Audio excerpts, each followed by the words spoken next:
네, 윤석열 대통령이 용산 대통령실에서 첫 임시 국무회의를 열고 소상공인을 지원을 위한 추경을 편성했습니다. 이번 국무회의에서는 문재인 정부에서 임명이 됐지만 공무원 출신인 장관들도 참석해 개의 정족수를 채웠습니다. 대통령실 취재기자 연결합니다. 박석영 기자.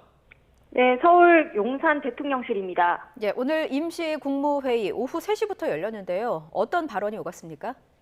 네, 윤 대통령은 오후 3시 임시 국무회의를 주재하고 36조 규모의 손실보상 추경안을 편성했습니다.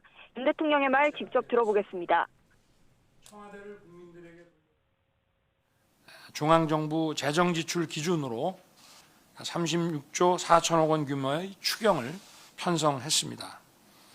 약속드린 대로 소상공인들에게 손실보존금을 최소 600만 원에서 최대 1,000만 원까지 지급을 해드릴 것입니다.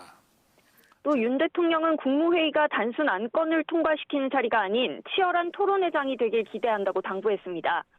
회의에는 추경호 경제부총리 겸 기획재정부 장관을 포함해 각 부처 장관들이 참석했는데 취임 첫날 임명한 장관 7명뿐 아니라 오늘 오전에 윤 대통령이 임명을 강행한 외교부 박진, 행정안전부 이상민 장관도 참석했습니다. 개의 정족수인 11명을 채우기 위해 문재인 정부의 장관이자 비정치인 장관인 권덕철 보건복지부 장관과 노형욱 국토교통부 장관도 자리했습니다.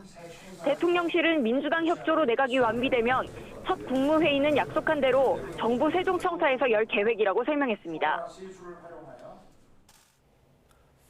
네, 오늘 윤 대통령이 박진, 이상민 장관을 임명했는데요. 어떤 부분이 고려된 것으로 볼 수 있습니까?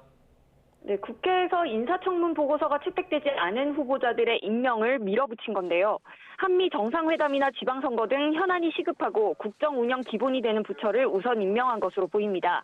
이창양 산업통상자원부 장관과 이영 중소벤처기업부 장관도 오늘 청문 보고서가 채택됐는데요.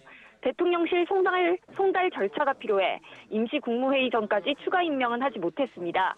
다만 대통령실 관계자는 오늘 안에 추가 임명될 가능성이 높다고 설명했습니다.